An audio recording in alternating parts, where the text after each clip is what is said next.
አርእስተ ዜና አወሊያ ከ93 በመቶ በላይ ተማሪዎችን አሳለፈ።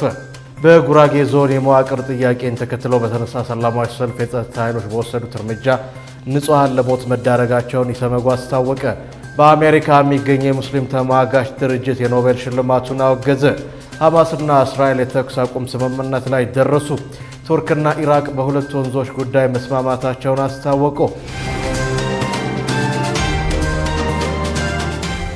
አሰላሙ አለይኩም ወራህመቱላሂ ወበረካቱ። ክቡራትና ክቡራን የነጃሺ ቲቪ የምሽት መረጃ ተመልካቾቻችን እንደምን አምሽታችኋል? ከመረጃዎቹ ጋር ሰኢድ መሐመድ ነኝ። አብራችሁን ቆዩ። አወሊያ 93 በመቶ ተማሪዎችን ማሳለፉን አስታወቀ። አወሊያ ሙስሊም ትምህርት ቤቶች የ12ኛ ክፍል ብሔራዊ ፈተና ከወሰዱ 93 በመቶ የሚሆኑትን ማሳለፍ መቻሉን አስታውቋል። ትምህርት ቤቱ በዛሬው ዕለት በ2017 ዓ.ም ትምህርት ዘመን የተፈተኑ የ12ኛ ክፍል ተማሪዎችን ባስመረቀበት ወቅት በኢትዮጵያ ከ1577 ትምህርት ቤቶች በላይ ምንም ተማሪዎች ማሳለፍ ባልቻሉበት ሁኔታ አወሊያ ካስፈተናቸው 130 ተማሪዎች ውስጥ 121 ተማሪዎችን በማሳለፍ ትልቅ ስኬት አስመዝግቧል ተብሏል። አወሊያ ካስፈተናቸው 130 ተማሪዎች ውስጥ 57 ተማሪዎች ለከፍተኛ ትምህርት በቀጥታ ወደ ዩኒቨርሲቲ የገቡ ሲሆን 64ቱ ደግሞ በሪሚዲያል ማለፋቸውን በመድረኩ ላይ ተገልጿል። ከ12ኛ ክፍል ተማሪዎች በተጨማሪ በ6ኛና 8ኛ ክፍል ፈተናም 98% እና 100% በማሳለፍ በክፍለ ከተማ ደረጃ ተሸላሚ መሆን መቻሉን የድርጅቱ ስራ አስኪያጅ ሀጂ ሰይድ አስማረ ገልጸዋል።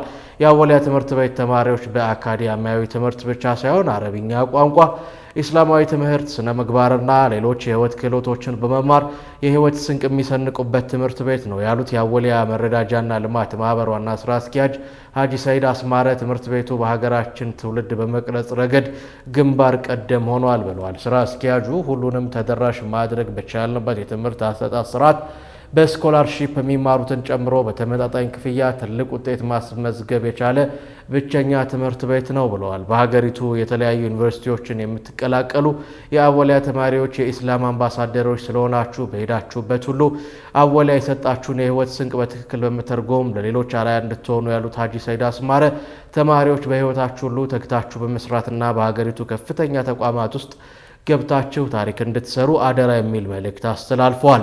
የአወሊያ ስኮ ካምፓስ ዳይሬክተር የሆኑት አንዋር አብዱልከሪም አወሊያ በ2018 የትምህርት ዘመን በሀገሪቱ ጠንካራ ተማሪዎችን ለመፍጠርና 100% ለማሳለፍ በርትተን እንሰራለን ብለዋል። በመድረኩ ላይ ከትምህርት ቤቱ አስተዳደሮች፣ ተጋባዥ እንግዶች፣ መምህራን፣ ተማሪዎች ልዩ ልዩ አዝናኝና አስተማሪ ዝግጅቶች ቀርበዋል።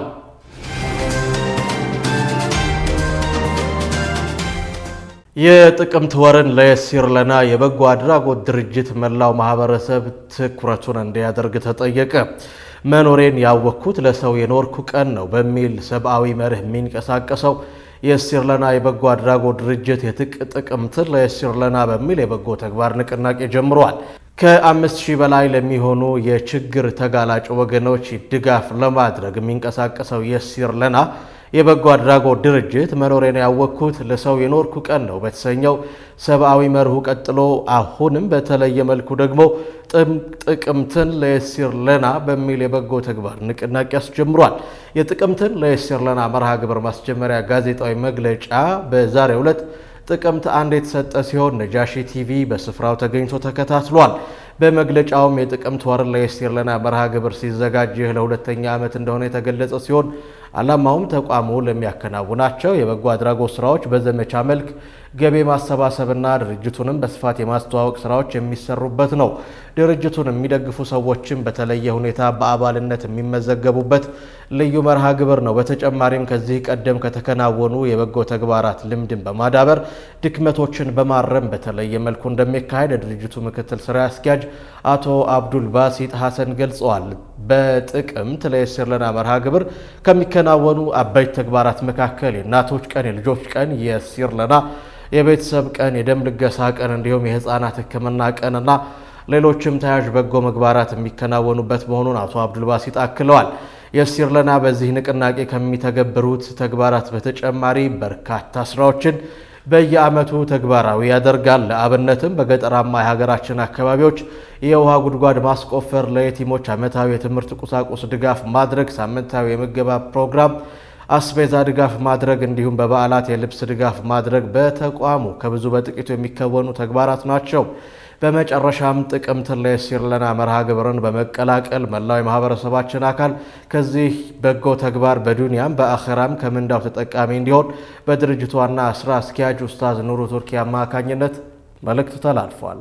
መኖሬን ያወቅኩት ለሰው የኖርኩ ቀን ነው በሚል ሰብአዊ መርህ የሚንቀሳቀሰው የሲር ለና የበጎ አድራጎት ድርጅት ጥቅምትን ለየሲር ለና በሚል የበጎ ተግባር ንቅናቄ ጀምሯል። ከ5000 በላይ ለሚሆኑ የችግር ተጋላጭ ወገኖች ድጋፍ ለማድረግ የሚንቀሳቀሰው የሲር ለና የበጎ አድራጎት ድርጅት መኖሬን ያወቅኩት ለሰው የኖርኩ ቀን ነው በተሰኘው ሰብአዊ መርሁ አሁንም ቀጥሎ በተለየ መልኩ ደግሞ ጥቅምትን ለየሲር ለና በሚል የበጎ ተግባር ንቅናቄን አስጀምሯል። የጥቅምትን ለየሲር ለና መርሃ ግብር ማስጀመሪያ ጋዜጣዊ መግለጫ በዛሬው ዕለት ጥቅምት አንድ የተሰጠ ሲሆን ነጃሺ ቲቪ በቦታው ተገኝቶ ተከታትሏል። በመግለጫውም የጥቅምት ወርን ለየሲር ለና መርሃ ግብር ሲዘጋጅ ሁለተኛ ዓመት እንደሆነ የተገለጸ ሲሆን ዓላማውም ተቋሙ ለሚያከናውናቸው የበጎ አድራጎት ስራዎች በዘመቻ መልክ ገቢ ማሰባሰብና ድርጅቱንም በስፋት የማስተዋወቅ ስራዎች የሚሰሩበት ነው። ድርጅቱን የሚደግፉ ሰዎችም በተለየ ሁኔታ በአባልነት የሚመዘገቡበት ልዩ መርሃ ግብር ነው። በተጨማሪም ከዚህ ቀደም ከተከናወኑ በጎ ተግባራት ልምድን በማዳበር ድክመቶችን በማረም በተለየ መልኩ እንደሚካሄድ የድርጅቱ ምክትል ስራ አስኪያጅ አቶ አብዱል ባሲጥ ሐሰን ገልጸዋል። በጥቅምትን ለየሲር ለና መርሃ ግብር ከሚከናወኑ አበይት ተግባራት መካከል የእናቶች ቀን፣ የልጆች ቀን፣ የየሲር ለና የቤተሰብ ቀን፣ የደም ልገሳ ቀን እንዲሁም የህፃናት ሕክምና ቀንና ሌሎችም ተያያዥ በጎ ምግባራት የሚከናወኑበት መሆኑን ገልጸዋል። ጥቅምትን ለየሲር ለና በዋናነት የሲር ለና የበጎ አድራጎት ድርጅት ለሚያከናውናቸው በጎ አድራጎት ስራዎች በዘመቻ መልክ ገቢ የማሰባሰብና ድርጅቱን በስፋት የማስተዋወቅ ስራዎች የሚሰሩበት እንዲሁም ድርጅቱን የሚደግፉ ሰዎች በተለየ ሁኔታ በአባልነት የሚመዘገቡበት ልዩ መርሃ ግብር ነው። በመርሃ ግብሩ ላይ ታዋቂ ሰዎችን ጨምሮ የተለያዩ ድርጅቶችና ተጋባዥ እንግዶች፣ የመንግስት የሥራ ኃላፊዎችና በሺህ የሚቆጠሩ የተለያዩ የህብረተሰብ ክፍሎች እንዲሁም ሚዲያዎች ይታደሙበታል። በመርሃ ግብሩ ላይ ከሚከናወኑ አበይት ክንውኖች መካከል አንደኛ በየሲር ለና የበጎ አድራጎት ድርጅት የተከናወኑ ዋና ዋና ስራዎች በፎቶ በቪዲዮና በኦዲዮ በተደገፈ መልኩ ማብራሪያ ይሰጥባቸዋል። ሁለተኛ በሳምንቶቹ በተለያዩ ሁነቶች ተከፋፍለው ወሩ ሙሉ ጉብኝት ይከናወናል። በተለየ ሁኔታም ቅዳሜና እሁዶቹ የተለየ ስያሜ የተሰጥቷቸው ልዩ ልዩ መርሃ ግብሮች የሚከናወኑባቸው ሆነው ያልፋሉ። ከነዚህ መካከል አንደኛ የእናቶች ቀን የሚል ስያሜ የተሰጠው ዊኬንድ ይኖረናል ማለት ነው። ቀኑ በእናቶች በተለይ በተሰይሞ በየሲር ለና ድጋፍ የሚደረገላቸው እናቶች የዝግጅቱ ዋና አካል ሆነው ለመርሃ ግብሩ ታዳሚዎች ዱዓ የሚያደርጉበትና ሌሎችም ዝግጅቶች የሚከናወኑበት ይሆናል። ሁለተኛው የልጆች ቀን ነው። በተለይ አባቶቻቸውን ያጡ ልጆች የዝግጅቱ ዋና አካል ሆነው ልጆቹን ሊያዝናናና ሊያስተምር የሚችል ልዩ ልዩ የልጆች ፌስቲቫሎችና ሌሎችም ተመሳሳይ ዝግጅቶች የሚቀርቡበት ይሆናል። ሶስተኛ የየሲር ለና የቤተሰብ ቀን ተብሎ የተሰየመው ነው። በዚህ መርሃ ግብር በልዩ ሁኔታ ሙሉ የቤተሰብ አባላት የድርጅታችንን አባልነት ፎርም በመሙላት ልዩ አባል በመሆን የክብር የምስክር ወረቀት የሚያገኙበት መርሃ ግብር ይሆናል። አራተኛ የህፃናት ሕክምና የሚሰጥበት ቀን ነው። በዚህ ቀን በሕክምና ጦት ምክንያት ልጆቻችን ለከፋና ውስብስብ ችግር እንዳይጋለጡ በየሲር ለና በጎ አድራጎት ድርጅት ተባባሪ የበጎ ፈቃደኛ ሐኪሞች ቡድን ህፃናቱ የሕክምና ምርመራ እና የነጻ ሕክምና የሚያገኙበት ቀን ይሆናል። አምስተኛው የደም ልገሳ ቀን ነው። በዚህ ዕለት የየሲር ለና ቤተሰቦችና አባላት ለወገኖቻቸው በመቆም ህይወትን ለማዳን ደማቸውን የሚለግሱበትና እንዲሁም ተመሳሳይ መርሃ ግብሮች የሚከናወኑበት ይሆናል። መኖሬን ያወቅኩት ለሰው የኖርኩ ቀን ነው። የሲር ለና በጎ አድራጎት ድርጅት ጥቅምት 1 2018 የሲር ለና በዚህ ንቅናቄ ከሚተገበሩ ተግባራት በተጨማሪ በርካታ ስራዎችን በየዓመቱ ተግባራዊ ያደርጋል። ለአብነትም በገጠራማ የሀገራችን አካባቢዎች ውሃ ጉድጓድ ማስቆፈር፣ ለየቲሞች ዓመታዊ የትምህርት ቁሳቁስ ድጋፍ፣ ሳምንታዊ የምገባ ፕሮግራም፣ የአስቤዛ ድጋፍ ማድረግ እንዲሁም በበዓላት የአልባሳት ድጋፍ ማድረግ በተቋሙ ከብዙ በጥቂቱ የሚከናወኑ ተግባራት ናቸው። በመጨረሻም ጥቅምትን ለየሲር ለና መርሃ ግብርን በመቀላቀል መላው ማህበረሰባችን አካል ከዚህ በጎ ተግባር በዱንያም በአኺራም ከምንዳው ተጠቃሚ እንዲሆን በድርጅቱ ዋና ስራ አስኪያጅ ኡስታዝ ኑሩ ቱርኪ መልእክት ተላልፏል። ጥቅምትን ለየሲር ለና ሲባል እንግዲህ የምንሰራቸው ስራዎች ከምንም በላይ ልብን የሚከፍቱ የብዙሃን እንባዎችን የሚጠርጉ የብዙሃን ልቦች የተሰበሩ ልቦች የሚጠገኑበት ስራ የሌላቸው ስራ የሚያገኙበት አባታቸውን ያጡ ልጆች ቀና የሚሉበት ትልቅ አጋጣሚ ነውና መኖሬን ያወኩት ለሰው የኖርኩ ቀን ነው በሚለው ትልቁን ስራ እየሰራ ያለው የሲር ለና የበጎ አድራጎት ድርጅት ጥቅምትን መጣችሁ እንድትጎበኙን መልእክታችን ነው።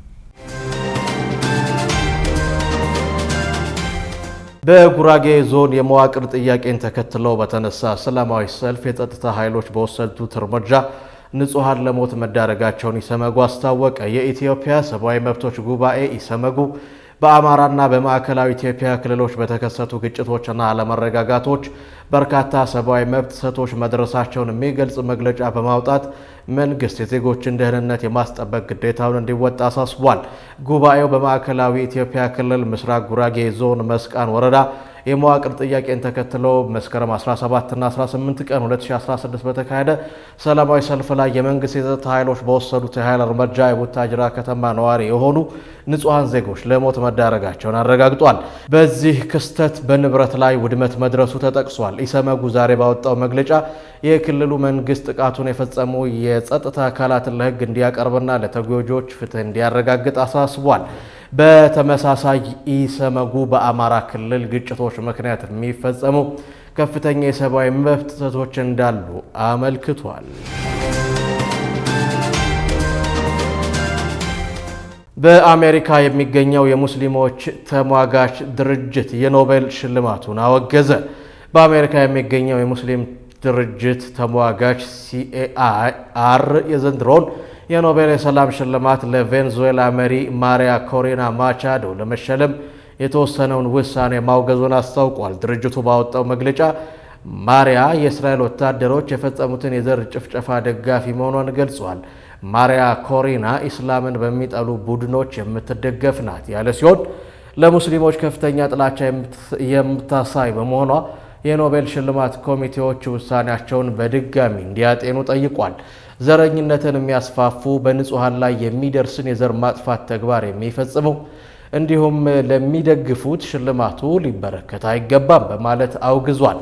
የኖቤል የሰላም ሽልማት የሚገባቸው ለሁሉም የሰው ልጆች ፍትህን እንዲያገኙ ለሚሰሩ ጋዜጠኞች፣ አክቲቪስቶች፣ የሕክምና ባለሙያዎችን ጨምሮ በዘመናችን ያለውን ወንጀል በመቃወም ህይወታቸውን አደጋ ላይ ለሚጥሉ ሰዎች ሽልማቱ ይገባል ብሏል። በአሜሪካ የሚገኘው የሙስሊም ተሟጋች ድርጅት ለትርፍ ያልተቋቋመው በአሜሪካ ውስጥ የእስልምና አስተምህሮቶችን በማህበረሰቡ ዘንድ እንዲዳረስ የሚሰራ ሲሆን ሙስሊሙ ማህበረሰብ በትምህርት፣ በሚዲያ እንዲሁም በተለያዩ ዘርፎች ተጠቃሚ ለማድረግ የሚሰራ ተቋም እንደሆነ ተናግሯል። ሐማስና እስራኤል የተኩስ አቁም ስምምነት ላይ የደረሱ ሲሆን ሐማስና እስራኤል የተኩስ አቁም ስምምነት ላይ መድረሳቸውንም ተከትሎ የእስራኤል ጦር ከተወሰኑ የጋዛ አካባቢዎች መውጣቱን አስታውቋል። የእስራኤል ወታደሮች ስምምነት ወደ ተደረሰባቸው አካባቢዎች ቢመለሱም በአጠቃላይ ከጋዛ ሰርጥ ለቀው አልወጡም። በሺዎች የሚቆጠሩ ፍልስጤማውያን ወደ ሰሜናዊ ጋዛ ሲጓዙ የሚያሳዩ ምስሎች ወጥተዋል። ባለፉት ጥቂት ወራት በዚህ አካባቢ እስራኤል ከፍተኛ ድብደባ ስትፈጽም ቆይታለች። የአሜሪካው ፕሬዝዳንት ዶናልድ ትራምፕ የሰላም እቅድ የእስራኤል መንግስት ይሁንታ ከሰጠው በኋላ የተኩስ አቁም ስምምነት ላይ ተደርሷል ብለዋል።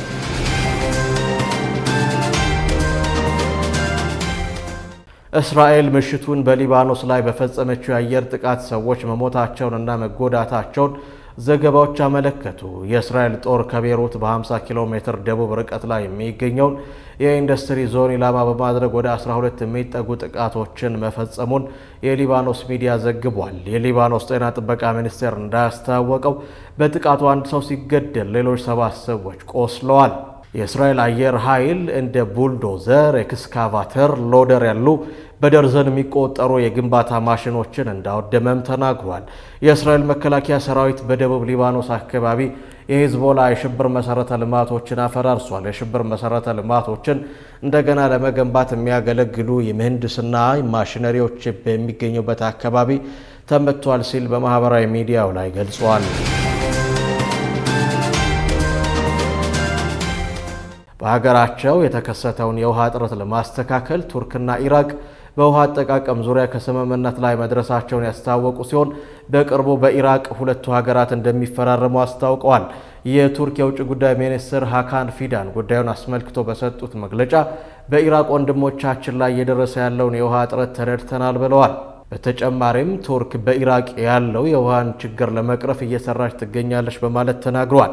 የኤፍራጥስና የጤግረስ ወንዞች ውሃ የሁላችንም ነው በማለት ሁላችንም ተጠቃሚ በሚያደርግ መሰረት እንሰራለን ሲሉ ገልጸዋል። አብዛኛውን ኢራቅ የንጹህ ውሃ መጠጥ የምታገኘው ከጤግረስና ኤፍራጥስ ወንዞች ሲሆን የሁለቱ ወንዞች መነሻ ቱርክ መሆኑን ኤፒ ኒውስ ዘግቧል። ወደ ቢዝነስ መረጃችን እናልፋለን። የሀገር ውስጥና የውጭ ቢዝነስ መረጃዎቻችንን ዙበይዳ ሀሰን እንደሚከተለው ታቀርበዋለች። ተከታትለን እንመለስ። በተፈጥሮ ጋዝ የሚሰሩ የደረቅና የፈሳሽ ጭነት እንዲሁም የህዝብ ማመላለሻ ተሽከርካሪዎች ከጉምሩክ ቀረጥ ነጻ ወደ ሀገር እንዲገቡ መፈቀዱ ተሰምቷል። መንግስት በተፈጥሮ ጋዝ የሚሰሩ ማናቸውም አይነት የደረቅና የፈሳሽ ጭነት እንዲሁም የህዝብ ማመላለሻ ተሽከርካሪዎች ከጉምሩክ ቀረጥ ነጻ ወደ ሀገር እንዲገቡ መፍቀዱን የገንዘብ ሚኒስቴር አስታውቋል። ኢትዮጵያ ከፍተኛ መጠን ያለው የተፈጥሮ ጋዝ ክምችት ያላት መሆኑ ቢታወቅም ለዘመናት የዚህ የተፈጥሮ ሀብት ተጠቃሚ ሳትሆን መቆየቷን ሚኒስተሩ ለኢዜአ ላከው መረጃ አመላክቷል። ይህንን ሁኔታ ለመለወጥ መንግስት ሲያደርግ የቆየውን ጥረት ተሳክቶ በቅርቡ በካሉብ አካባቢ በሚገኘው የተፈጥሮ ጋዝ ጥቅም ላይ ለመዋል የሚያስችል ኢንዱስትሪ ተመርቆ የተፈጥሮ ጋዝ የማምረት ስራ በይፋ መጀመሩም ተገልጿል። ይህም ምርት ለሀገር ውስጥ ገበያ በማቅረብ ቤንዚንና ናፍጣ የሚጠቀሙ ተሽከርካሪዎችን የተፈጥሮ ጋዝ በሚጠቀሙ ተሽከርካሪዎች መተካት አስፈላጊ ሆኖ መገኘቱንም አንስቷል። የተፈጥሮ ጋዝ የሚያመነጨው በካይ አየር እጅግ በጣም ዝቅተኛ የሆነ ለተለያዩ ኃይል ምንጮች አገልግሎት ሊውል የሚችል በኃይል አጠቃቀም ረገድ ውጤታማነት ያለው መሆኑን መረጃው አመላክቷል። የተፈጥሮ ጋዝ በኢትዮጵያ የሚመረት በመሆኑ ለነዳጅ ግዢ ታወጣ የነበረውን የውጭ ምንዛሬ የሚያስቀር በመሆኑ መንግስት የተፈጥሮ ጋዝ አጠቃቀምን ሊያበረታታ ወስኗል የተባለው። በዚህ መሰረትም ይህ መመሪያ ከወጣበት ቀን ጀምሮ ሙሉ በሙሉ በተፈጥሮ ጋዝ የሚሰሩ ማናቸውም አይነት የደረቅና የፈሳሽ ጭነት እንዲሁም የህዝብ ማመላለሻ ተሽከርካሪዎች ከጉምሩክ ቀረጥ ነጻ ወደ ሀገር እንዲገቡ መፈቀዱን ሚኒስተሩ አስታውቋል። ስለዚህም በትራንስፖርትና ሎጂስቲክ ሚኒስቴር በተወሰነው መሰረት ይህ መመሪያ ከወጣበት ቀን በፊት በትራንስፖርትና ሎጂስቲክ ሚኒስቴርና በሌሎችም ተቋማት ወደ ሀገር እንዲገቡ ከተፈቀደላቸውና በ6 ወር ጊዜ ውስጥ ወደ ሀገር ከሚገቡት በስተቀር በቤንዚንና በናፍጣ የሚሰሩ የጭነትና የህዝብ ማመላለሻ ተሽከርካሪዎች ወደ ሀገር እንዳይገቡ ጥብቅ ቁጥጥር እንዲደረግ ሚኒስቴሩ አሳስቧል። አምስተኛው የፓኪስታንና የአፍሪካ የንግድ ልማት ጉባኤና ኤግዚቢሽን ከፊታችን ጥቅምት 6 እስከ 8 2018 ዓመተ ልደት በሚሊኒየም አዳራሽ ይካሄዳል ተብሏል። በዚህም ኤግዚቢሽን ላይ ከ100 በላይ የፓኪስታን ካምፓኒዎች በአንድ ቦታ ለማግኘት ያስችላል የተባለው። በተጨማሪም ከፓኪስታን አምራቾችና ላኪዎች ጋር ለመገናኘት የንግድ ትስስር ለመፍጠርና ለማጠናከር የመድኃኒት ምርቶችና የሕክምና መሳሪያዎችን በብዛት ለማግኘት የውበትና የቆዳ እንክብካቤ ውጤቶችን፣ ጨርቃጨርቅ፣ የምግብና የግብርና ምርቶችን ማለትም ሩዝና ቅመማ ቅመም በስፋት ለማግኘት ያስችላል ተብሏል። እንዲሁም የአውቶሞቲቭ መለዋወጫዎችን፣ የኤሌክትሪክ እቃዎችን፣ የቤት እቃዎችንና ሌሎችም የፓኪስታንን ምርቶች በስፋት ለማግኘት የሚያስችል ትልቅ አጋጣሚ እንደሆነም ተነግሮለታል። ትልቅ የንግድ ትስስር መፍጠር ዓላማው ያደረገው ይህ ኤግዚቢሽን ከፊታችን ጥቅምት 6 እስከ 8 2018 ዓመተ ልደት በሚሊኒየም አዳራሽ ይካሄዳል ተብሏል። በግብይት እጥረት ወደ ኋላ ለሚቀሩ የንግድ ሀሳቦች ኤአይ መፍትሄ እየሆነ መሆኑ ሰምቷል። በዩናይትድ ኪንግደም የሚገኘው ከ1/3 በላይ የሚሆነው ጥቃቅንና መካከለኛ ኢንተርፕራይዞች በጊዜና በግብአት እጥረት ምክንያት ከፍተኛ ለውጥ ሊያመጡ የሚችሉ የንግድ ሀሳቦቻቸውን ለመተግበር እንደሚቸገሩ አንድ ጥናት አመላክቷል። ይህንን ችግር ለመፍታት ታዲያ ጉግል ክላውድ ኤአይ እንደ አማራጭ አቅርቧል። ጄሚናይን የመሰሉ የኤአይ መተግበሪያዎችን በመጠቀም የጥቃቅንና መካከለኛ ኢንተርፕራይዞችን ምርታማነት 20 በመቶ ማሳደግ እንደሚቻል ጉግል አስታውቋል። ከዚህም በተጨማሪ 198 ቢሊዮን ፓውንድ ገቢ ማግኘት እድል እንዳላቸውም ተጠቁሟል። ጉግል ከባንኮች ጋር ከንግድና ቢዝነስ ተቋማት ጋር በመተባበር ኢንተርፕራይዞችን ኤአይን ተጠቅመው ለፈጠራ እንዲነሳሱና በቂ ጊዜና ግብአት እንዲያገኙ እየሰራ ነው ተብሏል። ኤአይ ተጠቅመው ውጤታማ የሆኑ ኢንተርፕራይዞች ልምዳቸውን የሚያካፍሉበት መድረክም በጉግል ኩባንያ መመቻቸቱ ተዘግቧል።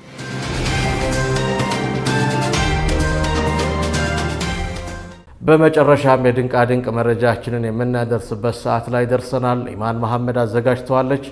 ተከታትለን እንመለስ። ለአንድ ሳምንት የሚቆየው አስገራሚው የቻይናውያን ብሔራዊ ቀን አከባበር ቻይናውያን የፈረንጆቹ ጥቅምት 1 ብሔራዊ ቀናቸው አድርገው ያከብሩታል። ለአውሮፓውያን አቆጣጠር በ1949 የቻይና ህዝባዊ ሪፐብሊክ ሲቋቋም ሊቀመንበሩ ማኦዜዱጋን በቤጂንግ ቲያመን አደባባይ ብሔራዊ ቀናችን ዛሬ ነው ባሉት መሰረት በዓሉ ዛሬም ድረስ በድምቀት እንደሚከበር ሲጂቲኤን ዘግቧል። በዓሉ በ100 ሚሊዮን ቻይናውያን በጉጉት የሚጠበቅ በዓል ነው። የሚዘልቀው ደግሞ ለአንድ ሳምንት ሲሆን የንግድ የትራንስፖርትና የቱሪዝም ዘርፎች ከምንጊዜውም በላይ የሚነቃቁበት ወቅት ነው። በዚህ የአከባበር ሳምንት ላይ ስራ ዝግ ሲሆን ለዚህም ቀን አስቀድሞ የሚያከብሩት ቻይናውያን ሰራተኞች ይህንን ጊዜ ለማካካስ ቀደም ብሎ ከመደበኛ የስራ ሰዓታቸው ውጪ ተጨማሪ ጊዜያትን በስራ ላይ ያሳልፋሉ። ቻይናውያን በዚህ ወቅት በዓለም ላይ ትልቅ የሚባለውን የሀገር ውስጥ ጉዞ የሚያደርጉ ሲሆን ውብ ተፈጥሮ ወዳለባቸው መስኮች፣ ተራራዎችና የውሃ አካላት ላይ በመሄድም ይዝናናሉ።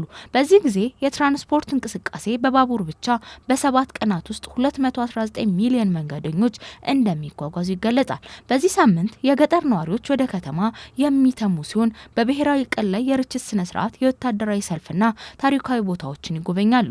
ይህ ወቅት በቻይናውያን የቱሪዝም ማዕበል ተብሎ ይታወቃል። በርካታ ጎብኚዎች ይህንን ትርኢት ለመጎብኘት ከተለያዩ የዓለማችን ክፍሎች ወደ ቻይና ይመጣሉ። ብሔራዊ ቀኗን ለቱሪዝምና ለሌሎች አገልግሎት ሰጪ ተቋማት እንደ መነቃቂያ ጊዜ የምትቆጥረው ቻይና በርካቶችን በማስደመም ዛሬም ላይ ቀጥላለች። ክቡራትና ክቡራን የነጃሺ ቲቪ የምሽት መረጃ ተመልካቾቻችን የዕለቱን የምሽት መረጃ በዚሁ አገባደድን። ከቀሪ የነጃሺ ቲቪ የምሽት መሰናዶ ጋር መልካም